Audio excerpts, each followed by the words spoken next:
Shalom, apa kabar Bapak Ibu Saudaraku terkasih di dalam Tuhan? Kembali kita bertemu untuk bersama-sama kita mau merenungkan firman Tuhan. Mari kita satukan hati, kita akan berdoa. Bapa di dalam surga, Bapa yang kami sembah di dalam nama Tuhan Yesus, kami mengucap syukur untuk kesempatan ini ya Bapa. Kami akan kembali merenungkan kebenaran firman-Mu Tuhan. Mari urapi hamba-Mu Tuhan dalam segala keterbatasannya. Pakai hamba untuk menjadi saluran berkat buat setiap kami yang mendengarnya. Kami percaya urapan-Mu atas hamba-Mu dan Kau memakai hamba-Mu. Kami sambut firman Tuhan hanya di dalam nama Tuhan Yesus. Haleluya. Amin. Puji Tuhan Bapak Ibu Saudara yang terkasih. Kalau pada kesempatan hari ini kita bisa kembali untuk merenungkan firman Tuhan. Jadi tema yang akan saya sampaikan saat ini adalah berjaga dan berdoa. Kita akan membaca di dalam Matius 26 ayat 41, demikian firman Tuhan. Berjaga-jagalah dan berdoalah supaya kamu jangan jatuh ke dalam pencobaan.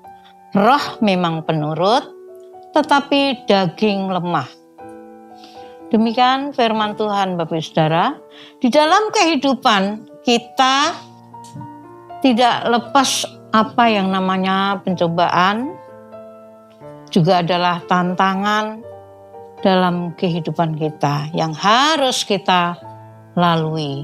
Jadi semua orang pasti akan mengalami apa namanya pencobaan. Ya, tanpa terkecuali hamba-hamba Tuhan juga akan mengalami hal demikian di dalam kehidupannya. Para pemimpin rohani, bahkan Tuhan Yesus sendiri pernah dicobai. Ya, waktu itu di padang gurun. Berjaga adalah salah satu upaya. Ya, berjaga dan berdoa. Tadi berjaga itu satu upaya bersiap-siap atau bersiap sedia, bersiap siaga, berawas-awas, berhati-hati. Berjaga-jaga itu sangat penting Bapak Ibu Saudara dalam kehidupan kita secara pribadi, berjaga-jaga dalam keluarga, di dalam masyarakat, bahkan secara luas, yaitu bangsa dan negara kita. Kenapa kita harus berjaga-jaga? Kalau bangsa negara kita selalu harus berjaga-jaga untuk tujuannya supaya masyarakat merasakan nyaman, tentram, dan damai. Ya, nah di dalam ayat firman Tuhan tadi dikatakan kita harus berjaga-jaga supaya apa Bapak Saudara? Yaitu supaya dikatakan tadi tidak jatuh ke dalam pencobaan. Nah, mengapa kita harus berjaga-jaga? Kita harus berjaga-jaga dan berdoa itu untuk apa? Yaitu pertama, supaya kita jangan jatuh di dalam pencobaan. Ya, pencobaan sering dilakukan oleh iblis agar anak-anak Tuhan jatuh dalam dosa. Nah, ini pekerjaan iblis ya. Dia berusaha memberikan pencobaan-pencobaan supaya manusia itu jatuh di dalam dosa. Jadi jika kita jatuh di dalam pencobaan, artinya kita tidak sedang berjaga-jaga dan berdoa. Harusnya yang kita lakukan senantiasa adalah supaya kita berjaga dan berdoa. Ini merupakan sikap bahwa kita sebagai anak Tuhan itu kita hidup bergantung, berserah, bersandar kepada Tuhan. Ya, jadi kita tidak mau jatuh dalam pencobaan. Ingat Bapak Saudara bahwa Tuhan itu tidak pernah mencobai kita. Pencobaan itu datangnya dari si iblis maupun dari satu kesalahan kita sendiri yang kita lakukan. Ya. Hidup berjaga dan berdoa itu agar apa? Juga saat kedatangan Kristus, hidup kita didapatinya kudus, ya, tidak bercacat celah. Berjaga-jaga di sini juga artinya kita waspada akan datangnya serangan balik. Ya, Bapak Saudara, sering terjadi serangan balik itu seperti apa?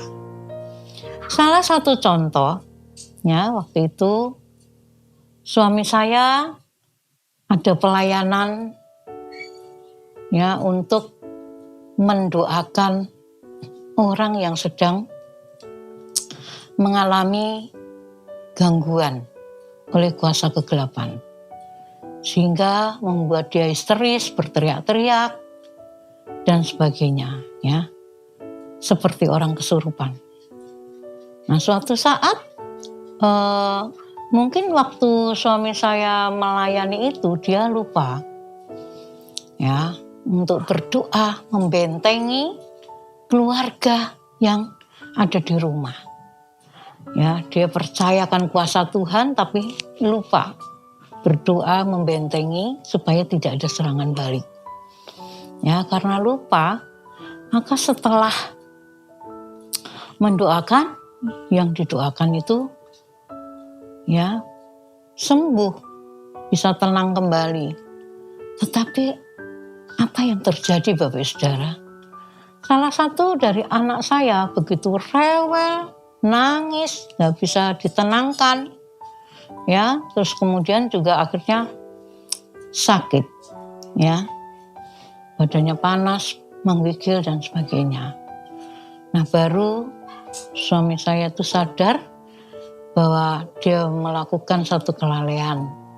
Karena itu mengajak saya bersatu hati berdoa. Mohon kepada Tuhan agar puasanya dinyatakan dan anak saya menjadi sembuh. Luar biasa Bapak Saudara, ini satu pengalaman yang indah. Bersama Tuhan kita bisa lakukan segala sesuatu. Dalam segala ujian cobaan yang kita hadapi, hanya satu nama, yaitu Yesus Kristus. Itulah Allah kita yang berkuasa menghancurkan segala kuasa kegelapan dan menghindarkan kita dari ujian, dari cobaan yang luar biasa. Di dalam Lukas 4 ayat 13, ketika waktu itu Tuhan Yesus dicobai oleh iblis, lalu dikatakan sesudah iblis mengakhiri semua pencobaan itu, ia mundur daripadanya. Ia mundur dari Tuhan Yesus dan menunggu waktu yang baik. Apa maksudnya di sini menunggu waktu yang baik? Itu artinya iblis itu tidak mau mundur, kalah begitu saja. Dia akan punya strategi atau mencari celah-celah di mana kelemahan Tuhan Yesus pada waktu itu. Mencari kelemahannya supaya bisa mencobai kembali. Dan inilah juga yang terjadi bagi kita sebagai anak-anak Tuhan. Ya, mungkin kita sudah selesai dalam menghadapi ujian, pencobaan, serangan kuasa jahat.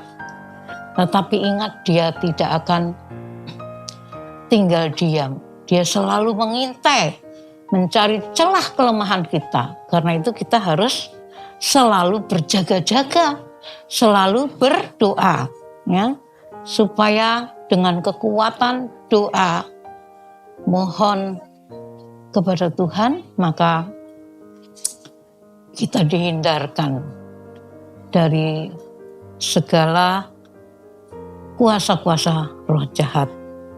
Sasaran pencobaan adalah kedagingan manusia dalam keinginan, ya, hawa nafsu, melalui mata, juga melalui pikiran dan lain-lain.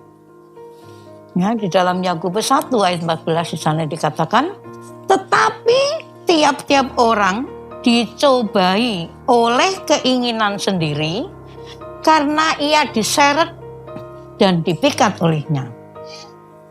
Apa saja bentuk kedagingan yang dipakai iblis menjatuhkan kita, Bapak Saudara? Nanti Bapak Saudara bisa membaca, ya, karena di sini ayat-ayatnya itu panjang, yaitu di dalam Galatia 5 ayat 19 sampai 21. Ya. Jadi perbuatan daging yang dimaksudkan apa tentang hawa nafsu di situ. Ya, nanti Bapak Saudara bisa simak, baca di dalam Galatia 5 ini ya, di ayat 19 sampai 21. Bagaimana cara mengatasi agar tidak jatuh dalam pencobaan, Saudara? Ya, tentunya kita nggak mau jatuh dalam pencobaan dan kita pengen tahu caranya bagaimana kita mengatasi supaya kita tidak jatuh di dalam pencobaan itu. Yang pertama yaitu tekun berdoa, minta proteksi Tuhan dan jangan terlena. Ya. Jangan seperti murid-murid Tuhan Yesus pada waktu itu ketika Tuhan Yesus berdoa di Taman Getsemani. Muridnya disuruh berdoa, berjaga di tempat yang lain. Tetapi apa yang terjadi ketika Tuhan mendapati mereka dalam keadaan tidur, ya? Nah, kata Yesus kepada mereka di dalam Lukas 22 ayat 46 dikatakan, "Mengapa kamu tidur? Bangunlah dan berdoalah supaya kamu jangan jatuh dalam pencobaan." Tetapi sama seperti dikatakan dalam ayat itu ya, roh memang penurut tapi daging itu lemah, tubuhnya lemah, tidak tahan terhadap kantuk sehingga sampailah datang pencobaan dan waktu itu begitu Tuhan Yesus ditangkap oleh orang-orang yang pada waktu itu mencari dia dan ingin membunuh bahkan menyalibkan Tuhan Yesus. Yang kedua, bagaimana cara mengatasi agar tidak jatuh dalam pencobaan? Tadi adalah pembaruan cara berpikir dan berkehendak lewat firman Tuhan. Ya, supaya kita tahu mana yang benar dan mana yang tidak benar. Jadi kita menyerahkan pikiran kita kepada Tuhan supaya pikiran kita dikuasai oleh firman, oleh rohnya yang kudus. Sehingga kita tidak melakukan hal-hal yang melanggar firman dan perintahnya. Di dalam Roma 12 ayat 2 dikatakan, "Janganlah kamu menjadi serupa dengan dunia ini, tetapi berubahlah oleh pembaharuan budimu, sehingga kamu dapat membedakan manakah kehendak Allah apa yang baik, yang berkenan kepada Allah dan yang sempurna." Jadi ketika kita mau menyerahkan supaya hidup kita diperbaharui oleh Tuhan, kita akan bisa melakukan hal-hal yang berkenan, yang baik, yang sempurna. Kita akan berani berkata dan menolak terhadap dosa. Kita tidak akan mengikuti apa kata dunia. Sebab jika kita mengatakan bahwa kita anak Tuhan, tetapi gaya hidup kita, cara dan tingkah laku kita seperti dunia ini, lalu di mana bedanya? Jadi aku harus bisa berlaku seperti apa yang Tuhan mau. Supaya melalui kehidupan kita bisa memuliakan Tuhan, kita bisa menjadi teladan, bisa menjadi contoh yang baik bagi orang lain. Inilah yang dimauin Tuhan di dalam kehidupan kita. Kemudian yang ketiga adalah hidup dalam pimpinan Roh Kudus. Di dalam Galatia 5 ayat 25 dikatakan, "Jikalau kita hidup oleh Roh, baiklah kita hidup juga dipimpin oleh Roh." Jangan biarkan roh kedagingan itu yang memimpin hidup kita. Karena ketika kita dipimpin oleh Roh Kudus, Roh Allah, jalan kita menuju jalan keselamatan yang kekal. Tetapi kalau kita memberikan diri kita dan menyerahkan diri kita dipimpin oleh kedagingan, maka arahnya akan membawa kita kepada kebinasaan, yaitu kematian yang kekal. Nah, Bapak Ibu Saudara, kita pengen tahu ya, apa yang harus kita lakukan ya ketika kita sudah jatuh di dalam pencobaan. Ya, kadangkali memang kita selalu pengen melawan, tetapi masih juga bisa jatuh. Ya, nah ketika kita sudah jatuh di dalam pencobaan itu, apakah itu kejahatan yang dilakukan atau perilaku yang mendukakan hati Tuhan, maka yang pertama kita harus mengakui dosa dan minta ampun kepada Tuhan dan juga sesama tentunya ya. Mungkin melalui sikap kita yang kita tidak percaya kepada Tuhan, kita hanya mengandalkan kepada kekuatan manusia, ya, tidak taat terhadap perintah-perintahnya yang Tuhan sudah berikan kepada kita, apa saja yang tidak boleh kita lakukan. Dan juga mungkin kita juga menyakiti sesama kita lewat tutur kata, tingkah laku, perbuatan kita yang sangat mungkin menyakiti dan merugikan mereka. Ya, kita harus mengakui itu dan kita mohon ampun kepada Tuhan. Di dalam 1 Yohanes 1 ayat 9 dikatakan, jika kita mengaku dosa kita, maka Ia adalah setia dan adil, sehingga Ia akan mengampuni segala dosa kita dan menyucikan kita dari segala kejahatan. Dan juga di dalam Matius 6 ayat 14 dikatakan, karena jikalau kamu mengampuni kesalahan orang, Bapamu yang di surga akan mengampuni kamu juga. Ini menunjukkan bahwa kalau kita tidak bisa mengampuni kesalahan orang lain, artinya Tuhan juga tidak akan mengampuni kita. Ya. Jadi jangan berharap Tuhan mengampuni kita kalau kita tidak mau mengampuni kesalahan orang lain. Ya, kita juga mengampuni kesalahan orang lain, kita pun juga minta ampun. Mungkin kita sudah melakukan kesalahan terhadap orang lain. Itu menunjukkan bahwa kita adalah orang yang mau merendahkan hati kita di hadapan Tuhan. Ya, kita menanggalkan ego kita atau gengsi kita. Terkadang memang orang sulit, ya, mau minta ampun, gengsi, mengampuni orang lain, merasa sakit hati, masih dendam. Nah, Bapak Saudara, percumalah kita beribadah, percuma kita doa puasa, percuma kita melayani Tuhan, kalau kita masih saja menyimpan akar pahit kesalahan orang lain dan tidak bisa mengakui dosa di hadapan Tuhan dan mengampuni sesama kita. Nah, yang lain, yang bagian 2, ya, yang dilakukan ketika jatuh dalam pencobaan yaitu segera meninggalkan dan bangkit lagi dari kejatuhan.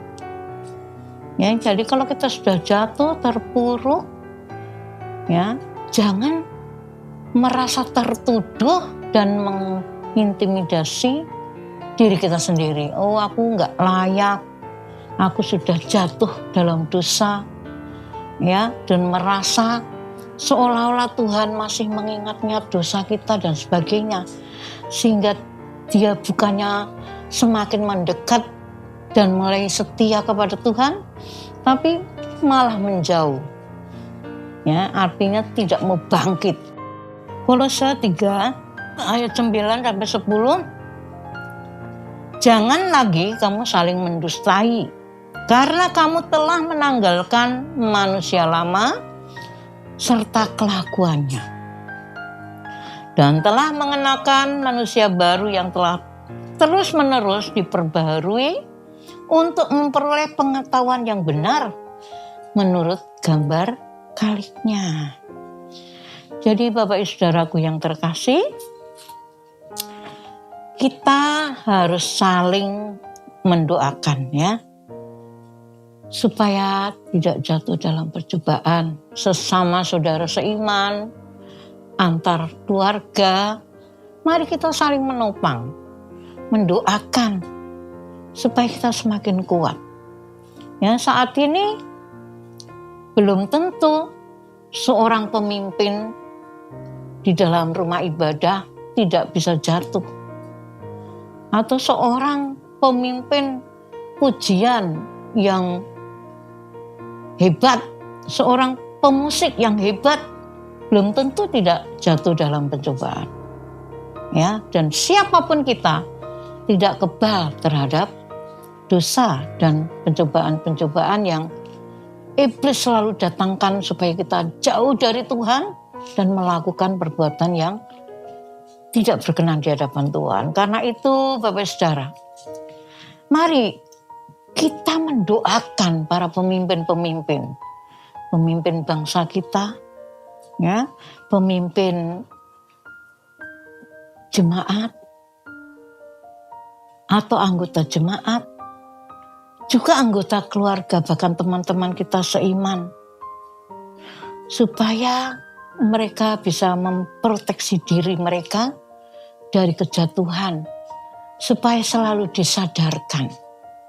Kalau kita juga dekat dengan Tuhan, intim dengan Tuhan, maka ketika ujian datang, cobaan datang melalui pikiran kita, bahkan melalui kedagingan kita, ya Bapak Saudara, kita disadarkan oleh Roh Kudus supaya kita tidak mengikuti jalan yang salah, tidak mengikuti apa bisikan iblis, tapi terus kita berjaga bahwa itu tidak benar, bahwa itu akan membawa kita terseret jauh dari Tuhan.